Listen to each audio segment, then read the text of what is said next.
Hi, I'm Kajal Devarakonda, an illustrator and visual designer from India. I'm intrigued by the world of non-conventional arts and drilling into eccentric concepts that makes us all human. I love playing with different mediums. I love how each medium brings a different taste to the final piece. Throughout school, I would capture my day in the back of my notebook with tiny doodles, and that would always bring a laugh from my friends. I just kept doing it until the back of my notebook soon became my very first sketchbook and now a back home. I remember being a kid and cutting comic strips from a day old newspaper. I still have an envelope full of old comic strips. I used to draw Garfield's Common Man or Peanuts from the newspaper, and the idea of making my own character or a comic hadn't reached me yet.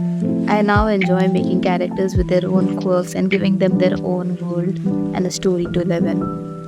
My artistic style has evolved a lot since I first started. I've started from realistic portraits and paintings, and now I enjoy making art that looks like a kid drew those.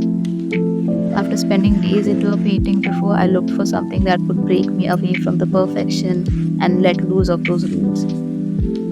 I enjoy breaking rules, doing things because I want to do so, and making the audience think about what they're seeing. I love it when I can provide the audience with an experience through my art. Whenever I get a creative block, I take a break and then start drawing objects from around me. It usually takes me a few sketchbook pages till I arrive at an idea or a concept. I also like to go through my journal and pick random sentences that I find interesting. I then draw around those words and see where it takes me. My advice to my beginner self would be to not care about what others are thinking of my work. I now look back and see some really good artwork that couldn't see the light of the day because I was busy worrying if people would like it or not. I love painting on Amazon packages, paper bags, clothes, tissue paper, plant pots, kitchen containers, anything but my sketchbook.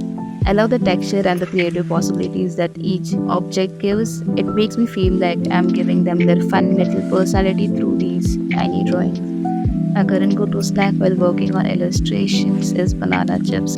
I munched through a packet of sweet banana chips for my last project. If I could collaborate with any artist, it would be Henry Matisse. I take inspiration from his work. I love the composition, the colors, the mood, and the emotion that comes through his painting.